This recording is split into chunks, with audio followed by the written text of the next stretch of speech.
चलिए, आज सीधे चलते हैं साल 1967 में।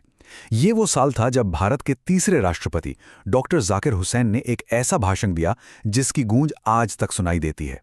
और ये सिर्फ शब्द नहीं थे, पता है, ये एक पूरे राष्ट्र के लिए उनका विजन था, उनका नजरिया था। तो चलिए जरा गहराई से समझते हैं उनके विचारों को।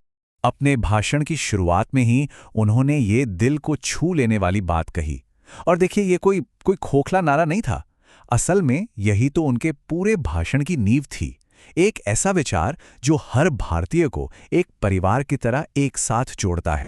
तो आखिर कौन थे डॉक्टर जाकिर हुसैन? वो एक महान शिक्षाविद थे।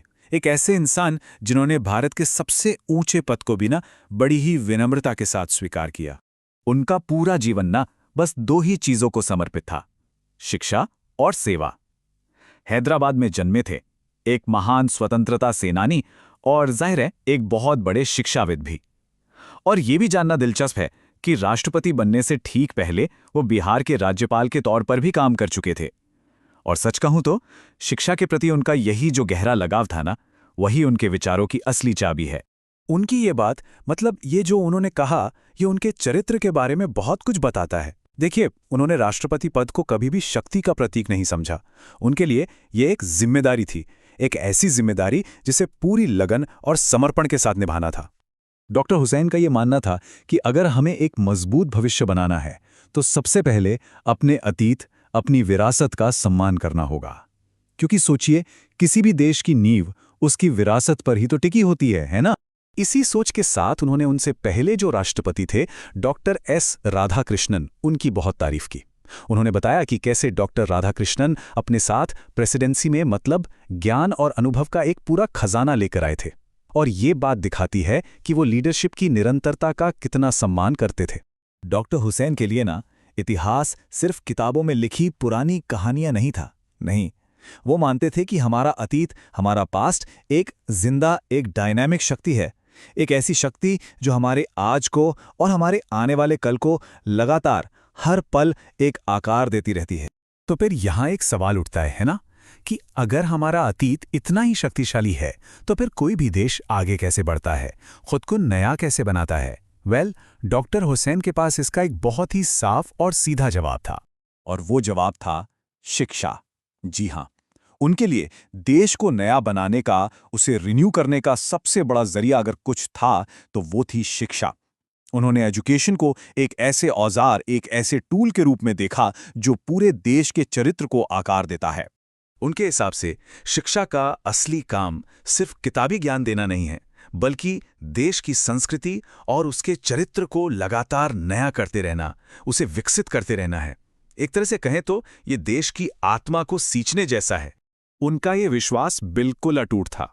वो मानते थे कि किसी भी देश की क्वालिटी सीधे सीधे उसकी एजुकेशन सिस्टम की क्वालिटी से जुड़ी होती है। साफ है, अगर एक बेहतर देश बनाना है तो बेहतर शिक्षा देनी ही होगी। तो सवाल यह है कि इस महान लक्ष्य को पाया कैसे जाए। इसके लिए डॉक्टर हुसैन ने एक दोहरी कोशिश की बात की, एक डुअल एफर्ट, जिसमें व्यक्ति और समाज दोनों की बराबर की भागीदारी हो। तो ये दो पहलू क्या थे? देखिए, पहला था खुद पर काम करना, अपने नैतिक विकास पर, अपने आत्म अनुशासन पर ध्यान देना ताकि एक अच्छा, एक बेहतर इंसान बना जा सके। और दूसरा पहलू था अपने आसपास के समाज के लिए काम करना ताकि सभी के लिए एक बेहतर और न्याय से भरा जीवन बन सके। और सबसे जरूरी बात, ये दोनों पहलू एक दूसरे से गहराई से जुड़े हुए हैं।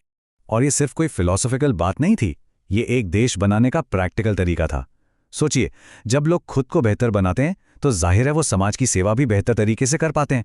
और जब ऐसा होता है तो देश सिर्फ एक पावर सेंटर नहीं रह जाता, वो एक नैतिक संगठन, एक मॉरल ऑर्गेनाइजेशन बन जाता है। और ये जो सोच है कि शक्ति का इस्तेमाल नैतिक कामों के लिए हो, ये सोच महात्मा गांधी के प्रभाव को साफ साफ दिखाती है। डॉक्टर हुसैन ने गांधी जी की इसी विरासत को आगे बढ़ाया और कहा कि पावर का, शक्ति का एकमात्र उद्देश्य नैतिक लक्ष्यों को पूरा करना ही होना चाहिए। तो अपने भाषण के आखिर में वो अपनी इन सभी फिलोसॉफिकल बातों को एक बहुत ही खूबसूरत और सरल विचार से जोड़ देते हैं। और वो विचार है भारत का एक घर के रूप में। और इसी घर के मुखिया के तौर पर उन्होंने देश के लोगों से एक वादा किया। वादा ये कि वो धर्म या भाषा, जाति या रंग, किसी भी तरह का भेद किए बिना बस देश की ताकत, उसकी तरक्की और हर एक नागरिक की भलाई के लिए ही काम करेंगे। ये लाइन उनकी पूरी लगन और भारत के लोगों में उनके गहरे विश्वास को दिखाती है। उनका लक्ष्य सिर्फ एक देश चलाना नहीं था, नहीं, उनका सपना था एक ऐसा घर बनाना जो यहाँ के महान लोगों के रहने लायक हो, एक ऐसा घर जो मजबूत भी हो और सुंदर भी। और अंत में वो हमारे लिए यही एक सवाल छोड़ जाते हैं जिस पर सोचना बहुत जरूरी है। देखिए, एक राज्य या स्टेट तो नियमों और ताकत से चलता है, पर एक घर तो अपनेपन, प्यार और साझा मूल्यों पर बनता है। तो एक देश को सिर्फ एक राज्य नहीं बल्कि एक घर बनाने का असल में मतलब क्या है और आज के समय में हम इस सोच से क्या सीख सकते हैं,